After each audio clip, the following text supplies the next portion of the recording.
꺼졌나요?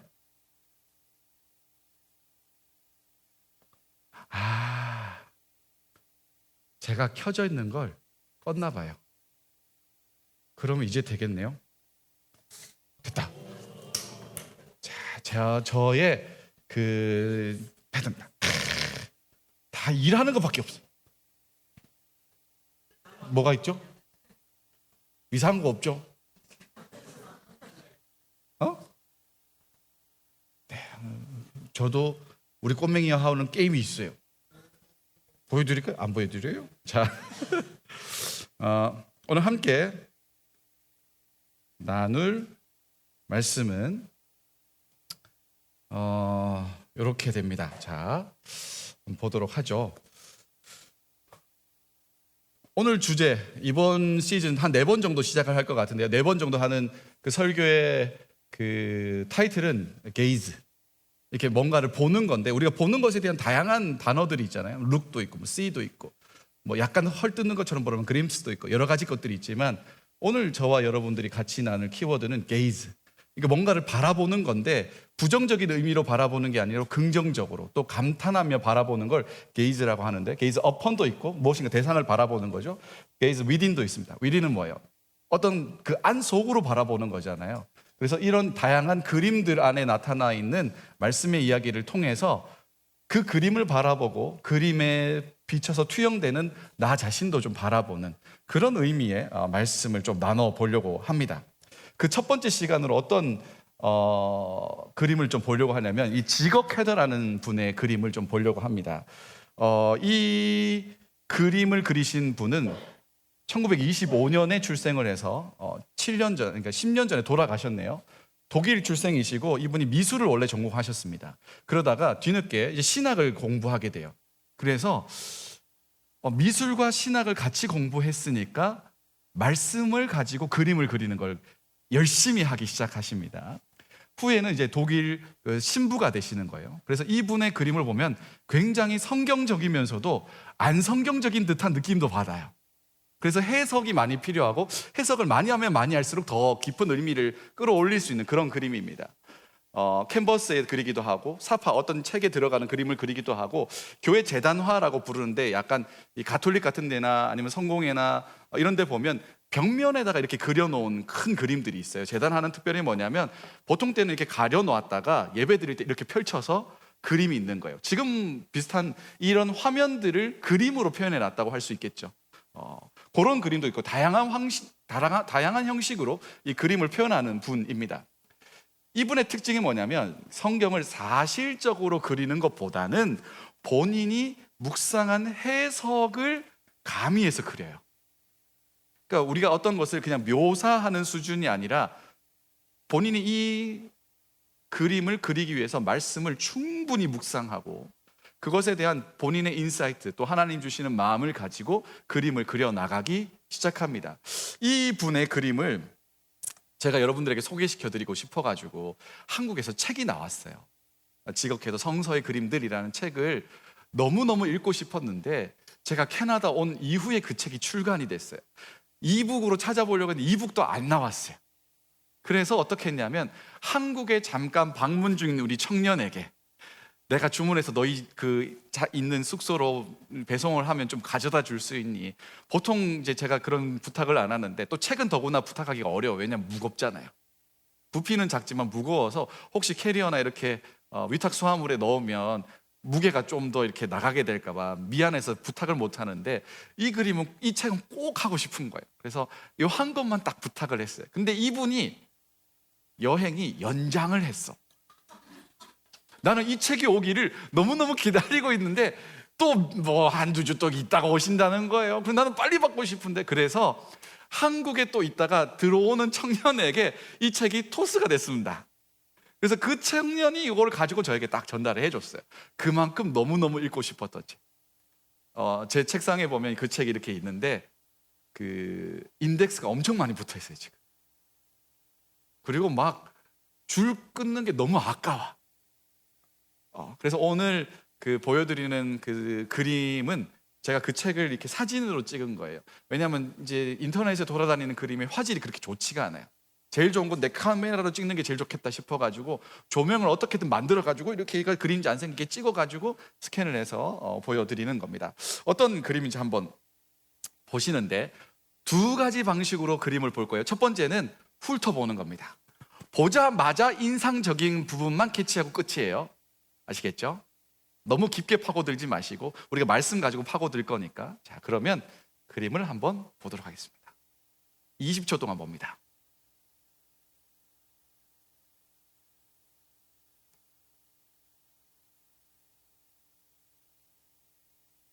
끝. 자, 그림을 보시고 인상적인 것, 내 눈에 인상적인 거를 옆에 계신 분들과 한 3, 40초 정도 나눌 거예요. 자, 지난 우리 시즌 한 6, 7주 정도 히브리서를 했는데 너무 힘들었잖아요. 그죠? 히브리서를 쉽지 않은 본문인데 길게 호흡해 와서 오늘은 요번 한 텀 4번은 좀 쉬어가는 느낌으로 좀 라이트하게 갑니다. 한 번 더 보고 싶죠? 자, 가만히 보세요. 여기 앞쪽에 불을 조금 더 조도를 낮춰주실 수 있나요? 여기 불을 조금만 낮춰주실 수 있나요? 여기 잘 보이게? 그렇죠. 네, 좋습니다. 그림, 자, 됐습니다. 옆에 계신 분들과 혹시 내가 좀 약간 혼자 있다 그런 분들은 뒤를 돌아보시고 여러 가지 그 조합을 만들어 보세요. 하셔서 자, 지금부터 3, 40초 동안 나는 이 그림에서 이런 부분이 인상적이었다 하는 부분을 나누어 보도록 하겠습니다. 시작.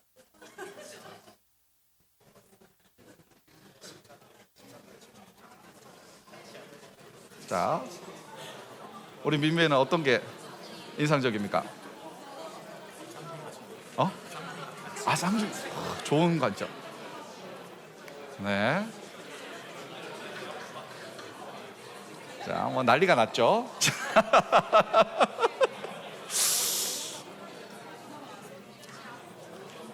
자, 여기까지. 그러면 오늘 본문의 배경이 되는 성경 구절을 같이 읽어보도록 하시죠. 시작. 그들이 예수를 끌고 갈 때에 시몬이라는 구레네 사람이 시골에서 오는 것을 붙들어 그에게 십자가를 지워 예수를 따르게 하더라. 오늘 읽었던 본문 중에 한 대목입니다. 여기서 발견할 수 있는 몇 가지 정보들이 있는데 일단 이 사람의 이름이 뭐예요? 시몬이라는 이름입니다. 이 사람 출신이 어디예요? 구레네라는 곳이에요. 이게 이제 한국말로 바꾸면서 이 원어를 이렇게 억지로 번역을 하다 보니 이렇게 표기가 됐습니다. 이따가 좀 어느 지역인지 살펴보시고요. 이 사람 구레네 사람이고 어디서 왔어요? 시골에서 왔다고 해요. 시골에서 왔다는 걸 생각해 보면 일단 촌티가 팍팍 났다는 거예요. 그죠? 촌티가 팍팍 났어요. 그리고 이 사람을 붙들었어요. 그러면 생각해 보세요. 누가 길을 가는데 내가 붙들을 만한 사람이라는 건 누가 봐도 내가 힘을 썼을 때 굴복당할 만큼의 모습이었다는 거예요. 내가 가다가 손을 딱 붙잡았는데 당신 뭐야? 하고 얼굴 딱 돌렸는데 마동석이야. 그러면 이제 약간 깨갱하면서 가시던 길 가세요 이렇게 할 수 있잖아요. 그러니까 누가 봐도 남루한 사람, 누가 봐도 좀 없어 보이는 사람, 돈도 없어 보이고 좀 신분도 낮아 보이고 굳이 별 볼 일 없기 때문에 내가 어떻게 하더라도 괜찮아 보이는 그 정도의 사람이었을 것 같습니다. 그 사람을 붙들어서 십자가를 지워 예수를 따르게 합니다. 이게 오늘 본문이 남아있는 시몬의 이야기입니다. 이 구레네가 어디냐면 키레네라고 부르는데 키레네는 지금의 리비아 정도 됩니다. 그러니까 리비아의 어떤 한 동네에서 이 정도 되는 동네인데 거기에서 구글로 찍었을 때 구글 맵으로 여기가 예루살렘이거든요. 예루살렘까지 총 1800km 정도 됩니다. 근데 여기에는 약간의 모순이 있는 게 뭐냐면 중간에 운하 같은 걸 한번 넘어야 돼요. 그러니까 도저히 도보로 가기는 어려워요. 그런 교통편을 썼을 때 여기 이제 운하를 건너는 표시가 있나 봐요. 여기 어디 있나 봐요. 그런데 구글로 보면 400시간, 17일 정도를 걸어야 된대요. 근데 그때 당시에는 길이 더 좋지 않기 때문에 충분히 좋게 20일에서 25일 정도는 걸었어야 했을 겁니다. 어떤 사람이 25일 정도 걸어서 여행을 했어요. 옷차림이 어떻겠어요? 네, 이렇다고요. 옷차림이 굉장히 아주 누더기처럼 됐을 거예요. 신발을 몇 켤레 가져왔으면 모르겠지만 신발을 한 켤레만 달고 왔으면 거의 밑창이 다 까졌을걸요. 햇빛 쨍쨍한데, 여기는 북아프리카 지역이거든요. 북아프리카니까 얼마나 태양이 강렬하겠어요. 실제로 이 유대 쪽 지역에도 보면 햇살이 너무 뜨겁거든요. 6월절이 지금 어간이란 말이에요. 그러니까 엄청 뜨겁고 더운 시절을 거쳐서 왔으니 얼굴이 새까맸을 겁니다. 원래 인종 자체도 좀 구리구리한 사람이었을 것 같아요. 그런데 햇빛 때문에 더 새까맣게 탄 사람, 옷도 다 낡아 빠진 그런 이제 몸 형색이 너무너무 추레한 그런 사람이 왔던 거죠. 이 사람을 붙듭니다. 왜 굳이 이 사람이어야 했을까를 생각해 본다면 몇 가지 우리가 조금 전에 나눴지만 그래도 될 만한 사람이었기 때문에 라고 할 수 있을 것 같아요. 내가 이 사람을 어떻게 하더라도 별로 부담되지 않는 그런 리스크가 잘 없는, 이 사람한테 내가 어떻게 지시하더라도 다 따를 것만 같은 그 정도의 사람이었던 것 같습니다. 신앙의 눈으로 좀 바꾸어 본다면 우린 이것을 통해 또 하나님께서 베푸시는 섭리라고도 볼 수 있습니다. 어쨌거나 이 사람이 예수님이 지고 가시던 십자가를 대신 지게 됩니다. 왜 예수님의 십자가를 대신 지게 만들었을까요? 예수님 편의를 봐주는 거예요? 예수님 대우를 해드리는 겁니까? 죄수가 원래 들고 가야 되는 그 십자가를 굳이 왜 다른 사람에게 지우는 거예요? 왜냐하면 예수님께서 이미 너무나 많은 고문을 당했어요. 피를 철철철 흘리고 고문을 당한 상황이고, 이거를 도저히 지고 골고다라는 언덕까지 올라갈 수 없기 때문에 지우는 겁니다. 예수님이 형장에서 죽어야 되는데 길바닥에서 죽게 만드는 건 로마가 자존심상 허락되지 않을 뿐더러 더 많은 사람들에게 조롱을 받고 십자가에 달려 죽어야 하기 때문에 억지로 생명을 연장시키는 개념으로 이 구레네 사람 시몬에게 십자가를 지게 하는 겁니다. 예수님은 거의 기어가다시피 터덜터덜 걸어가고 있었고, 구레네 사람 시몬은 예수님의 십자가를 대신 지고 따라가게 되는 거죠. 얼마나 억울하겠습니까? 얼마나 억울할까요? 예를 들면 이렇게 해보세요. 이거는 뭐 긍정적인 얘기는 하지만 우리가 오늘 펀드레이징 하면서 체육관에다가 이렇게 테이블을 가져다 놓고 뭐 국기도 막 달아놓고 여러 가지 하면서 어느 한 명에게만 제가 그렇게 하는 거예요. 우리는 들어가서 찬양하고 좀 쉴 테니까 너는 여기를 지켜라. 여기 펀드레이징 하는 모금함도 있고 물건도 많으니까 너만은 여기 남아가지고 이걸 좀 지켜줬으면 좋겠다 라고 했을 때, 그게 바로 은주였다면 은주는 어떤 생각을 했을까요? 오늘 이거 있으니까 좋네, 가서 물어볼 수도 있고. 어땠을 것 같아요? 다른 사람은 다 찬양하고 쉬어. 근데 너는 거기 이제 체육관에 남아 있어야 돼. 앉아 있지도 말래, 서 있으래. 막 누가 훔쳐 하나 지켜보래요. 어땠을 것 같아요? 왜 나만? 그렇죠, 왜 나만? 억울하지. 나도 쉬고 싶고, 나도 피곤하고, 나도 교회 일 열심히 했고, 내가 이 펀드레이징에 전대 맡은 자로 내가 최선을 다하고 있는데 왜 나만 어려운 일을 시켜? 라고, 목사님 나한테 뭐 나쁜 감정 있나? 라고 할 수 있죠. 여러분이 만약에 시몬이라면 어떤 감정이 들었겠습니까? 나는 먼 길 걸어서 왔어요. 자신의 어떤 목적이 있었을 것 같아요. 이 사람이 종이었는지 평민이었는지 뭐 높은 계급의 사람이었는지는 알 수 없어요. 근데 행색이 남루했던 것만 정보가 있는 거예요. 그런데 이 먼 길 걸어 자기의 어떤 목적을 이루기 위해서 왔는데 갑자기 나를 붙들어서 억울한 일을 시키는 거예요. 십자가가 그냥 뭐 이렇게 단순한 재킷 같은 느낌이 아니지 않습니까? 사람을 매달아야 되기 때문에 굵고 무거운 나무라고요. 그거를 내가 등에 매야 돼요. 그거를 지고 예수를 따라가야 돼요. 사람들이 오해할 수도 있지 않을까요? 내가 십자가를 지고 가는데 이 십자가 내 거 아니에요. 내 거 아닌데 다른 사람들은 이게 누구 건지 어떻게 알아요? 그러면 내가 마치 큰 죄를 지고 사형을 당해야 되는 사람으로 오해할 수도 있잖아요.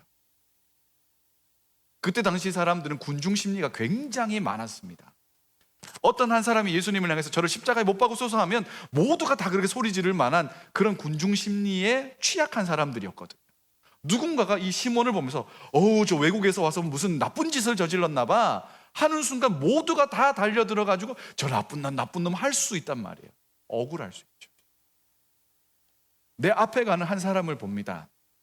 거의 죽어가는 걸음으로 터덜터덜 걸어가고 있는 사람을 보면서 아, 쟤는 제 십자가도 못 져가지고 나한테 이거 지우게 만들고, 나도 바쁜데, 나도 피곤한데, 나도 먼 길 와서 이제는 쉬고 싶은데 굳이 왜 나에게 이런 일이 생겼냐면 원망이 나올 수도 있죠. 억울할 수도 있고요. 항변하고 싶은데 내가 항변하면 내가 위험해질까 봐 그 말도 못 하겠고 가슴속에 막 응어리가 쌓일 수도 있죠. 혹은 이럴 수도 있습니다. 아, 나 하루만 늦게 올걸. 굳이 왜 오늘 도착해서 그때 좀 쉴 수 있는 자리에서 하루 더 쉬고 왔으면 좋았을 걸. 혹은 아, 그때 나 지치지 않고 하루만 더 빨리 왔으면 이런 일을 안 겪었을 텐데 라는 생각도 했을 수 있죠. 그런데 시몬의 생각은 거기서 그친 건 아닌 것 같습니다. 우리 로마서 16장 13절 말씀 같이 읽겠습니다. 시작. 주 안에서 택하심을 입은 루포와 그 어머니에게 문안하라. 그 어머니는 곧 내 어머니니라. 오늘 본문이죠. 15장 21절 같이 읽어보겠습니다. 시작. 알렉산더와 루포의 아버지인 구레네 사람 시몬. 뭔가 지금 연결점이 나오지 않습니까? 이 로마서 바울이 쓰는데 바울이 루포와 그의 어머니에게 문안하라라고 합니다. 그리고 그 어머니는 곧 누구래요? 내 어머니. 이게 진짜 찐 엄마가 아니에요. 찐 엄마가 아니죠. 그런데 아마도 바울을 굉장히 잘 서포트해 준 사람이었을 것 같습니다. 뒤에서 굉장히 많이 도와주고 섬겨주었던 사람인 것 같아요. 그러니까 내 엄마처럼 그렇게 도와줬던 사람인 것 같아요. 그런데 그 사람이 루포죠. 오늘 나와 있는 시몬의 아들이 루포죠. 그러면 잘 생각해 보세요. 시몬은 신앙 있는 사람이 아니었을 가능성이 매우 높습니다. 그런데 억지로 예수의 십자가를 지게 됐어요. 합리적으로 유추해 볼 수 있는 건 이런 겁니다. 십자가를 지고 예수의 십자가를 지고 가던 시몬에게 그 이후에 어떠한 시점에서 어떠한 상황들 가운데 그는 예수를 믿는 사람이 되었을 가능성이 매우 높습니다. 자기뿐 아니라 자신의 자녀들, 자신의 아내, 자신의 집안이 다 예수를 믿게 됐을 가능성이 높고, 그 아들은 초대교회 가운데 또 이방에 있는 복음 전하는 공동체 가운데 네임드, 이름만 대면 알만한 사람이 되었다고 볼 수 있어요. 어느 시점인지는 모르지만 한번 생각해 보면 이럴 수도 있을 것 같아요. 되게 억울하잖아요. 도대체 나를 억울하게 만든 이 사람 누구냐고 막 예수를 쳐다보고 있는데 예수가 아무 말 하지 않고 묵묵히 자기 길을 갑니다. 주변에 있는 많은 사람들이 조롱하거든요. 우리를 구원할 자라고 하더니 저가 십자가에 못 박히게 되었구나 막 조롱하기도 하고, 어떤 사람들은 너무 슬피 울기도 합니다. 그리고 골고다까지 올라갔어요. 루포가 지고 있던 십자가를 예수께 다시 씌우고, 그다음에 그 손과 발에 못을 박죠. 십자가에 달려 이제 죽음을 맞이하게 될 때 십자가에서 하신 7가지 이야기, 가상칠언이라고 하는데, 그 이야기를 제가 만약에 시몬이었다면 십자가를 지고 거기까지 갔어요. 그 다음에 원래 주인에게 그 십자가가 돌아갔어요. 그럼 나는 어떻게 할까요? 이제 나는 내 갈 길 갈 수도 있겠지만 여기까지 왔으면 도대체 무슨 일인지 끝까지 남아보고 싶은 마음도 있었을 겁니다. 도대체 저 사람 뭐야? 라는 생각으로. 그런데 십자가에 달려서 하시는 그 이야기들이 범상치 않은 이야기들을 쭉쭉쭉 뱉어내시고 결정적으로 이랬을지도 모르겠다는 생각이 듭니다. 그때 당시에 십자가 처형을 관장했던 로마의 백부장, 100명의 군인을 통솔하는 장교인 백부장이 이방인이잖아요. 예수 모르는 사람입니다. 근데 그 사람이 이렇게 표현합니다. 저는 진실로 하나님의 아들이었도다. 자꾸 그게 마음에 남았을지도 모르겠어요. 예루살렘까지 먼 길 왔을 때 목적이 있었을 거 아닙니까? 그런 목적을 막 이렇게 행동을 하고 자기 할 일을 하고 있는데, 어느샌가 내가 지고 왔던 그 십자가를 지고 죽었던 예수가 부활했다는 소식도 들려오기 시작합니다. 어느샌가 그들이 두려움에 떨었던 제자들이 더 이상 두려워하지 않고 담대하게 복음 전하는 사람들이 되기 시작합니다. 무엇인가 그 어느 시점에서, 어디인지는 잘 모르겠어요. 그러나 어느 시점에서 그는 예수 그리스도의 사람이 됩니다. 온 가정이 예수를 믿고 따르고 그분을 전하는 사람들이 되었습니다. 억울하다 생각할 만한 일이지만 그거 잘 곱씹어 보면 그 안에 하나님의 섭리를 발견할 수도 있습니다. 그런 여러분 가운데 다가오는 어떤 일들 속에 자신의 감정에만 너무 매몰되지 않는 게 중요합니다.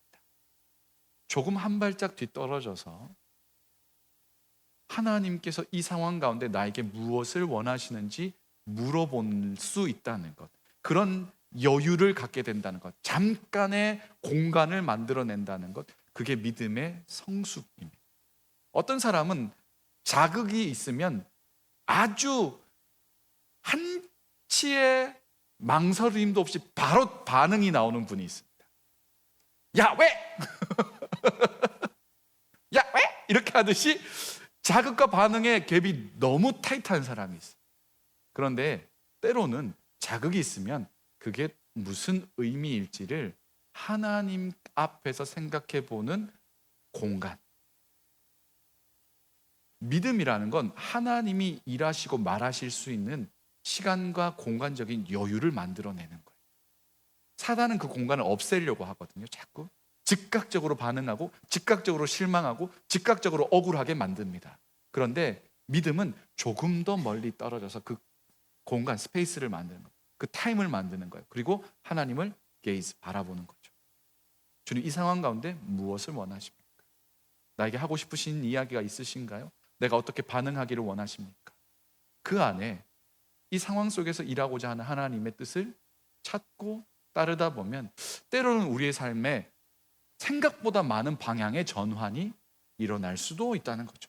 자, 이 정도가 성경에서 우리가 발견할 수 있는 구레네 사람 시몬의 이야기라면 다시 한번 그림을 보도록 하겠습니다. 두 사람 중에 누가 예수님일까요? 자, 빨간색, 파란색. 자, 나는 빨간색이다, 손. 나는 파란색이다, 손. 파란색도 있죠. 여기 십자가 이거 가시 면류관 쓴 자국 있는데 잘 안. 현대 문명. 자, 예수님의 힌트를 발견할 수 있는 건 옷 색깔이에요. 오늘 읽은 본문에 보면 군인들이 예수님을 막 때립니다. 그리고 눈 가리고 막 때려요. 뭐라고 하냐면 누가 때렸는지 맞춰봐. 너 선지자라며, 너 메시아라며 누가 때렸는지 맞춰봐. 진짜 나쁘죠. 진짜 나쁜 거. 침 뱉고 조롱하고. 홍포라고 부르는데 이 자색 옷은 당시의 권력자와 왕족들이 입을 수 있는 제한된 옷감입니다. 이 염료는 아무나 쓸 수가 없어요. 바울이 그 복음을 전하러 갔을 때 자주장사 루디아라는 사람을 만납니다. 자주색 염료를 염색해서 파는 사람. 그러면 이 자주색 옷은 왕족이나 귀족들이 입기 때문에 이 여인이 거래하는 사람들은 다 상류층이에요. 단가가 엄청나게 높겠죠. 이거 어떻게 만드냐면 이 자색을 만들기 위해서는 굉장히 많은 식물과 해양에서 끌어와서 이걸 염료를 만들거든요. 품이 많이 들어가는 색깔이에요. 그러니 이 루디아는 굉장히 고부가가치 산업을 육성하고 있었고 그걸로 인해서 많은 부를 축적했던 사람입니다. 근데 이 여인이 바울을 통해서 예수를 믿게 되고 그 여인의 집도 교회가 되기도 합니다. 그러니까 이 홍포는 예수님에게 걸맞는 옷이지만 지금 예수님이 입을 수 있는 옷이 아니죠. 이거 왜 입혔냐면 조롱하기 위해서 입힌 거예요. 네가 왕이라며 그러면 이 옷을 입어보렴 하는 거예요. 사람들이 이 옷을 입은 예수를 보면서 막 조롱합니다. 네가 우리의 왕이라고 그래 놓고는 고작 십자가에 달려 죽는 그 저주스러운 죽음을 맞이하냐면 막 욕하게끔 만드는 빌미를 제공하기 위해서 군인들이 일부러 입히는 옷입니다. 머리에는 가시면류관을 쓰고 계시죠. 썼던 자국들이 이렇게 있죠. 반대로 보면 이 구레네 사람 시몬은 상대적으로 얼굴이 검죠. 검습니다. 그러니까 주름도 꽤 많이 잡힌 걸로 봐서 고생 많이 하셨던 분 같고요. 이런 예수님과 구레네 사람 시몬의 얼굴이 이렇게 나와 있죠. 십자가를 지고 있는 손도 한번 보겠습니다. 둘 중에 어느 손이 예수님 손일까요? 자, 1번, 2번. 나는 1번이다 손. 자, 나는 2번이다 손. 모르겠다 손. 자, 아니 사람이 기본적으로 이렇게 그 신체 구조상 내 손이 여기에 달려 있는 건 많은 문제를 야기시킵니다. 그러니까 손이 이렇게 된다는 이야기잖아요. 내 거 내 위에 반대손 상대방 쪽으로. 그러니까 이 사람의 손이 지금 구레네 사람 시몬의 손인 거죠. 여기가 구레네 사람 시몬, 여기는 예수님 손. 상대적으로 더 검죠. 근데 손이 엄청 크고 두툼합니다. 그죠? 뼈마디도 되게 굵게 표현했어요. 저는 이래서 그림이 되게 좋아요. 그림은 뜯어보면 뜯어볼수록 이 사람에 대해서 더 어떤 의도를 가지고 그렸는지를 조금 더 많이 생각할 수 있거든요. 손마디도 굵고 손톱도 보면 약간 되게 짧고, 그러니까 일을 되게 많이 한 사람의 손처럼 느껴집니다. 상대적으로 보면 예수님의 손은 거의 여인의 손 비슷하게 그려놨어요. 그리고 되게 창백하죠. 왜 이렇게 창백하게 그린 걸까요? 예수님 완전 백옥 같은 얼굴과 백옥 같은 손, 화이트닝 많이 하시고 선스크림 많이 바르시고, 그래서 그럴까요?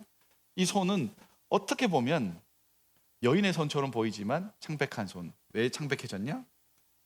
핏기가 다 빠졌으니까. 그 패션 오브 크라이스트 영화에 보면 예수님이 어떻게 고난 당하시는지, 고문 당하시는지에 대한 사실적인 묘사가 꽤나 많이 되어 있습니다. 그게 고증을 많이 거친 거거든요. 채찍으로 때리는데 채찍 마디마디를 묶은 다음에 거기에 뼈 조각을 갖다 놓습니다.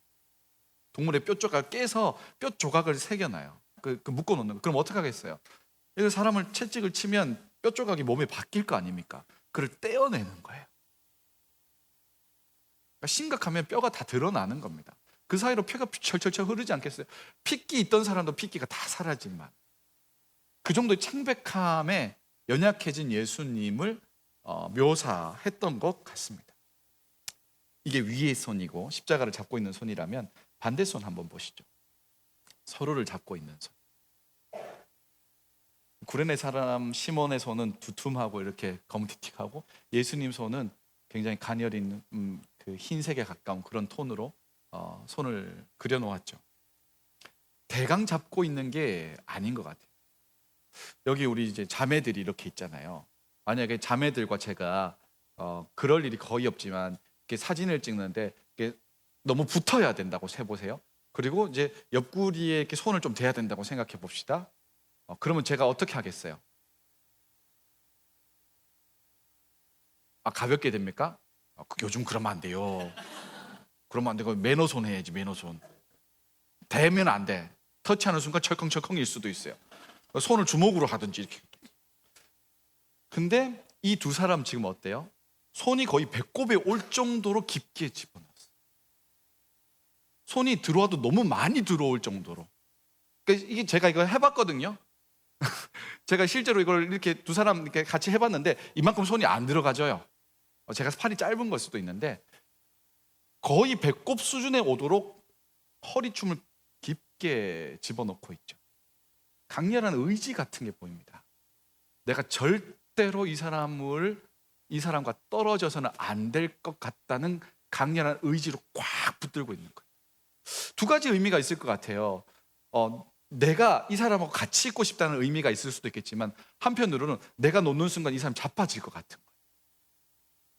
너무나 힘이 없기 때문에 내가 이렇게 억지로라도 끌고 가줘야겠다는 그런 의미가 담겨 있는 것 같기도 합니다.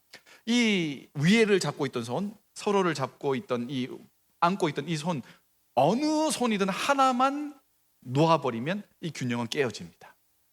무거운 거 들고 같이 옆 사람이 이렇게 가고 있는데 어느 한 사람이 손을 탁 놔요. 무게 중심이 흐트러지면서 십자가는 떨어지고 말겠죠. 그런데 이 그림은 이상한 그림입니다.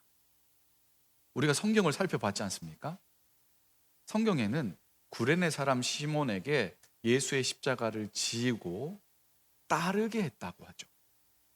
그러면 예수님이 시몬 옆에 있어요? 시몬 뒤에 있어요? 시몬 앞에 있어요? 시몬 앞에 있어요. 그러니까 이 그림은 지금 문제가 있는 그림입니다. 성경을 잘못 묘사한 그림입니다. 아니, 신학이나 한 사람이, 목사 신부가 된 사람이 이상한 그림을 그린 거예요. 예수가 앞에 가고 시몬은 뒤따르면서 지고 가는 그림을 그려야 할 텐데 일부러 이렇게 해석해서 그린 겁니다. 이 사람이 그림 그리기 전에 이 본문을 몇 번 정도 묵상했을 것 같습니까? 설교하기 전에도 본문을 수십 번씩 읽어보는데, 그림을 그려내는데, 이거를 가지고 작품을 만들어내는데 10번, 100번 읽었을까요? 그걸로 감당이 안 될 겁니다. 제가 볼 때 수천 번은 이 구절들을 읽고 묵상했을 겁니다. 누구보다 디테일하게 이 상황을 묘사할 수 있을 겁니다. 그런데 그렇게 하지 않았어요. 왜요? 이것을 묵상하면서 자기에게 주신 하나님의 인사이트가 있는 거예요. 이걸 통해서 표현해내고 싶은 무언가의 어떤 메시지가 있는 겁니다. 저는 이 메시지를 두 가지 정도로 생각했습니다. 연대와 닮음. 연대는 한자말인데 있다을 연, 띠됩니다. 그러니까 누군가가 있으면 그 사람 옆에 끈으로 묶어서 꽁꽁 묶여 있는 상태. 이 사람이 일로 가면 나도 따라가지는 상태. 이 사람이 주저앉으면 나도 주저앉는 상태를 연대라고 부릅니다. 요즘에 정치적인 언어로 많이 쓰고 있지만 연대는 아주 고통당하고 어려움 당한 이들 옆에 앉아 있는 것을 연대라고 부르는 겁니다.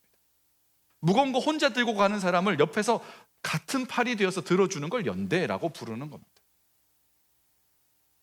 함께 연결되어서 책임지는 걸 연대라고 부릅니다. 지금 시몬은 예수님께 대해서 자신이 이 짐을 왜 져야 되는지 도무지 모릅니다. 속 시원하게 그 이유를 알고 있는 것도 아닙니다. 그런데 고난당하는 자의 처지를 외면하지 않습니다. 만약에 나한테 그걸 억지로 지으라 했을 때 약간의 틈만 있으면 도망갔을 수도 있지 않을까요? 왜냐면 연고가 없으면, 나 찾을 사람도 없으면 그냥 막 도망가가지고 숨어 있을 수도 있을 거 아니겠어요? 나는 싫다고, 당신 나 누군지 안다고 이러냐고. 내가 지금 얼굴은 이래 보이고 내가 몸 상태 멀리 걸어와서 이 정도지만 까불면 안 돼 나한테. 뭐 감당하실 수 있겠어요? 막 이러면서 할 수 있잖아요. 그런데 그러지 않았어요. 고난 당하고 있는 이 한 사람의 어려움, 사형장으로 가는 자의 어려움까지도 시몬은 꽤나 뭔가 의미 깊게 생각했던 것 같습니다. 그리고 담담하게 그의 십자가를 지죠. 제가 이 그림을 꽤나 오랫동안 묵상을 했어요. 이 책이 온 날부터 계속 묵상했습니다. 이 그림을 틈날 때마다 이렇게 물끄러미 들여다보면서 이런 생각이 좀 들었습니다. 이 그림보다 저는 꽤나 많이 좀 요즘에 아직 갱년기 아닌데 아직 갱년기 올라 조금 멀었는데 약간 보면서 울컥울컥 하는 거예요. 왜냐하면 이 십자가가 예수의 십자가가 아니라 내 십자가 같은 거예요. 시몬이 예수님의 십자가를 지고 가는 게 아니라 내 십자가를 예수님이 같이 져주는 것처럼 보이기 시작하는 거예요. 어떠세요? 누구의 십자가 같습니까? 내가 예수의 십자가, 예수께서 맡기신 일 감당하는 그림으로도 볼 수 있겠지만 나의 어려움, 나의 억울함, 나의 버거움을 예수님이 함께 지고 있는 것으로도 이 그림은 보여진다는 말이에요. 나의 답답함, 나의 막막함, 나의 버거움, 나의 불안함, 나의 수치, 나의 변덕스러움. 그런데 그런 나를 예수님이 외면하지 않고 연대해 주시는 겁니다. 도무지 떨어질 수 없는 틈을 만들어서, 틈 없는 공간을 만들어서 나에게 꽉 붙어서 나를 꽉 끌어안아 주시는 예수님처럼 보이는 거죠.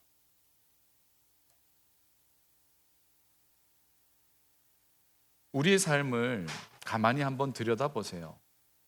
예수님이 굳이 우리의 삶에 함께 해 주어야 할 구실이 있을까? 그런 이유가 있을까? 그 만왕의 왕이신 예수께서 굳이 내 삶에 함께 해야 될 이유가 있습니까? 우리의 도대체 무엇이 매력적이라서, 도대체 우리의 무엇이 그렇게 가치 있어서 예수께서 하늘 보좌를 버리고 이 땅에 오셔야만 했을까요? 그건 세상에 어떤 사람도 답을 할 수가 없어요. 유일한 답을 찾아보자면 그건 우리에게는 나올 수 있는 답이 아니에요. 하나님의 어떠함 때문에 그런 거예요.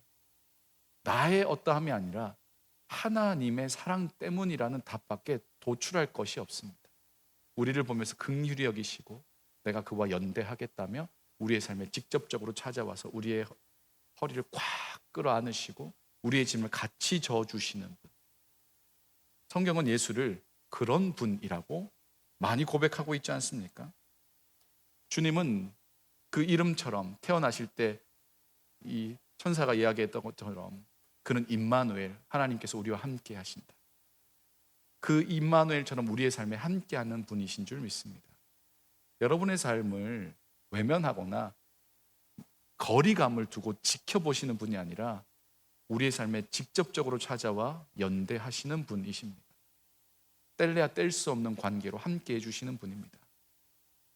놀랍게도 우리가 죄에 뒹굴 때 주님은 떨어져서 나는 지저분하니까 나는 거기는 안 따라갈래 하시는 분이 아닙니다. 우리가 죄에 뒹구고 있을 때 그는 여전히 우리와 곁에 함께하고 계시고 안타까워하시며 빨리 이것을 벗어나자고 이야기하시는 분입니다. 상처받아서 관계 때문에 여러 가지 모습으로 상처받아서 아파하고 있을 때 나는 그 상처가 내 마음에 들지 않는다면 멀리 떨어지시는 분이 아니라 직접적으로 싸매고 고쳐 일으켜 세워주시는 분이신 줄 믿습니다. 청년의 시절에 막막하죠. 저도 캐나다 와서 막막함이란 걸 처음 경험해 보거든요. 제가 캐나다 온 딱 1년 된 날 4월 26일 날 제가 딱 왔는데 어제가 4월 26일이었잖아요. 저녁에 잔치할라 했다가 너무 피로하여 식구들은 다 깨어있고 나만 잠든 1년 동안 저도 막막함이란 걸 참 많이 경험한 것 같아요. 모르는 거 투성이고 앞으로도 모를 것 투성인 세상 속에서 지금 내가 할 수 있는 건 고작 한 발짝 정도밖에 보이지 않는 그런 상황. 근데 그렇기 때문에 더 잘 보이는 게 있어요. 주변이 다 캄캄하기 때문에 더 잘 보이는 건 바로 내 옆에 계신 예수님이에요. 그렇다면 저는 앞으로도 좀 막막해도 괜찮아요. 그걸 아세요? 그걸 좀 잘 곱씹어 보시면 좋겠어요. 너무 투명하게 잘 보여서 옆에 계신 예수님 못 본다면 오히려 막막함을 선택하는 게 낫습니다. 내 옆에 계신 예수님을 확인하는 게 훨씬 중요합니다. 그분은 우리 어디든 함께 하시는 분이십니다. 그리고 주님은 친히 우리를 인도해 주시는 분이시죠. 그분을 신뢰해 보세요. 그분이 가자는 대로 좀 따라가 보세요. 짐은 예수님 함께 져줍니다. 걱정하지 마시고 나를 따라오라 하신 그 예수님을 따라서 걸어가 보는 거죠. 또 이 그림은 닮음이라는 키워드를 가지고 있어요. 굉장히 의도적이죠. 너무너무 닮아 있잖아요. 그죠? 저는 어디까지 닮았냐? 목젖도 닮았네 이 생각도 들었어요. 이게 수염 그때 당시 트렌드인지 모르겠지만 이번엔 약간 리꾸로즈 바른 틴트 정도는 바르신 것 같고 예수님은 이제 핏기가 없어요. 거의 죽어가는 자예요. 눈도 닮았고 눈썹도 닮았고 코 길이도 비슷하고 왜 그렇게 그렸을까요? 일부러 그렇게 그린 거예요. 사랑하면 닮는다는 말이 있습니다. 저는 제 아내를 만날 때 단언하건대 얼굴을 봤습니다. 제 눈에 제일 예뻐 보였습니다. 이때 좀 와서 예배를 같이 드렸어야 텐데. 자, 아내는 저를 만날 때 단언컨대 얼굴 따위는 보지 않았다고 했습니다. 그런데 저희가 한 15, 16년 이렇게 살았거든요. 그러면 종종 교회에서 그런 말 들어요. 두 분 너무 많이 닮으셨어요. 그러면 저는 좋아하고 우리 아내는 싫어해요. 왜 닮게 됐냐면 같은 시간과 공간과 사건을 경험했기 때문에 그래요. 오래 같이 있잖아요. 말투도 닮아요. 저희 꼬맹이도 제 말투 닮는다 했잖아요. 뭔가 이제 제가 잘 쓰는 말인데 집에서 쓰는 말이거든요. 만약에 우리 꼬맹이가 이렇게 컵이 있다가 컵을 이렇게 떨어뜨렸어요. 그럼 제가 에헤이 이러거든요. 에헤이 말. 우리 집 사람들이 다 그거 쓰고 있어. 에헤이 이러면서. 왜 이렇게 두 사람 닮게 그렸을까요? 그만큼 많은 시간을, 공간을, 사건을, 문제를 함께 했다고 말하고 싶은 거죠. 여기서 한번 질문을 드려보고 싶어요. 여러분을 얼마나 닮았습니까?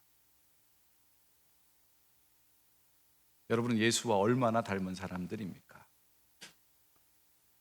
예수와 얼마나 많은 시간을, 사건을, 문제들을 함께 헤쳐나왔습니까? 여러분의 언어에는 예수님의 언어가 얼마나 담겨져 있습니까? 여러분의 성품에는 예수님의 성품이 얼마나 많이 배어 있습니까? 주변에 있는 사람들이 여러분의 얼굴을 보면서 예수님의 얼굴을 발견할 수 있습니까? 신앙생활 꽤 오래 해오셨잖아요. 교회 오래 다니셨잖아요. 너무나 동떨어져 있다면 고민해 보셔야 돼요. 바라건대 우리의 말과 생각과 행동이 그리고 우리 외모도 예수님을 좀 닮았으면 좋겠습니다. 성경에서 예수님을 뭐라고 하냐면 인자하신 분이라고 해요.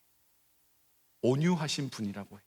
불같은 성격을 가지고 계신 분은 그 온유하신 예수님을 많이 묵상해 보세요. 불같은 나를 예수님이 안 떨어지고 붙어가지고 계속 인내해주고 있잖아요.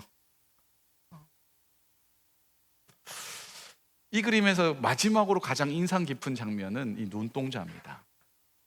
누굴 보고 있어요? 허공을 보는 게 아니라 우리를 게이즈 하고 있습니다. 그림을 보고 있는 나를 보고 있는 겁니다. 그리고 질문하는 거죠. 너에게 나는 누구인가? 너는 나와 함께 이 십자가를 지고 갈 수 있겠느냐? 라고도 물어보십니다. 예수님의 십자가를 시몬이 지죠. 시몬의 십자가를 예수님이 함께 져주십니다. 오늘 이 시몬은 누구일까요? 오늘날 시몬은 누구이겠습니까? 혹은 오늘날 예수는 어디에 계시겠습니까?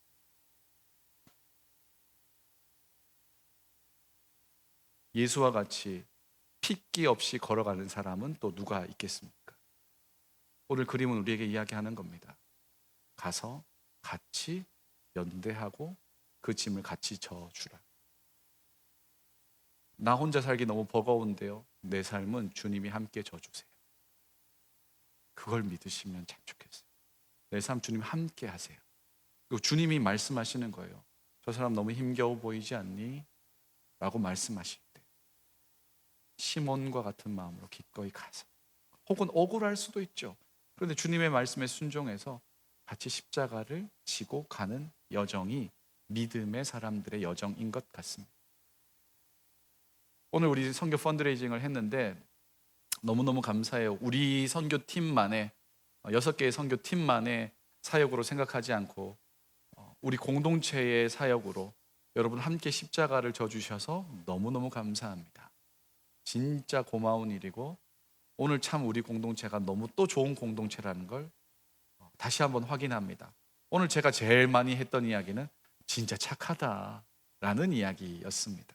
들어보신 분도 있죠? 너무 착하다 너희들, 진짜 착하다. 왜냐하면 남의 일로 생각하지 않아서 너무 고마웠어요. 주님의 일로 생각해서 함께 참여해서 너무너무 감사합니다. 성도들도 그렇죠. 청년들 나간대 잘 갔다 와 할 수 있는데 기꺼이 기도의 친구가 되어주고 기도의 연대 동역자가 되어주고 자신의 물질을 내어 섬겨준 분들이 있죠. 생각보다 금액이 많아서 놀랍고 생각보다 사연도 많아서 놀랍고 예배 들어오기 전에 어떤 한 분이 이렇게 그 선교에 써달라고 하셨는데 돌아가신 아내의 이름으로 지난해 연말 크리스마스 이브에 돌아가셨나 봐요. 근데 그분이 돌아가시기 전에 청년들의 선교를 그렇게 생각을 많이 하시고 후원해 달라고 했대요. 그 돌아가신 분의 이름으로 이 봉투에 담긴 이 헌금을 하셨어요. 우리만 선교하는 게 아니라 함께 연대해 주는 수많은 성도들이 있어서 참 감사합니다. 동시에 하나 더 부탁을 드릴게요. 우리도 선교사님과 함께 연대하면 좋겠습니다. 혼자 힘들어요. 외롭고 버거운 일이에요. 선교사님들 중에 떵떵거리고 잘 사는 분이 있으면 진짜 좋겠어요. 저는 선교사님들이 벤츠도 좀 타시고 롤스로이스 타고 막 테슬라 타고 이러면 좋겠어. 그런 분을 잘 못 봤어요.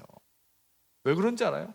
그거면 할 게 더 많거든요. 그거 살 돈이면 해줄 일들이 너무 많거든요. 그러니까 하나님 나라와 의를 먼저 구하는 거예요. 여러분 선교사님들 좀 생각하시고요. 그들과 함께 할 수 있는 다양한 방식을 좀 찾아보세요. 아직 여러분에게 시간과 물질의 여유가 남아있다면 아직 모집하고 있는 몇 개의 팀이 있으니까 한번 고민해 보셔도 좋겠습니다. 선교할 때 확인할 수 있는 가장 좋은 건 뭐예요? 시간과 물질과 에너지를 하나님께 집중하여 쓰는 훈련이 가능하다는 것. 거기에서 오는 가장 큰 은혜는 뭐예요? 살아계신 하나님, 역사하시는 하나님을 내 피부에 와닿게 느낄 수 있다는 것. 집중된 시간 안에서, 제한된 상황 안에서 하나님의 역사를 경험할 수 있다는 그 인텐스한 그런 시간, 그런 경험들을 할 수 있다는 게 참 감사한 일인 것 같습니다. 오늘 말씀을 정리해 보도록 하죠. 오늘 그림을 이렇게 보셨는데 어떠세요? 여러분은 이 그림에서 어떤 부분을 발견하시고 주목하고 계십니까? 우리와 함께 하시는 예수, 그리고 우리를 초대하시는 그 예수, 함께 묶여져서 하나님의 나라를 같이 이루어 나가는 저와 여러분이 되기를 간절히 소망합니다. 하나님께서 우리와 함께 하십니다. 우리의 막막함 넘어 하나님은 우리의 옆에 찰싹 붙어서 우리를 의의 길로 인도해 주시는 분이신 줄 믿습니다. 그 주님을 신뢰하고 함께 나아가는 저와 여러분 되기를 간절히 소망합니다. 기도하겠습니다.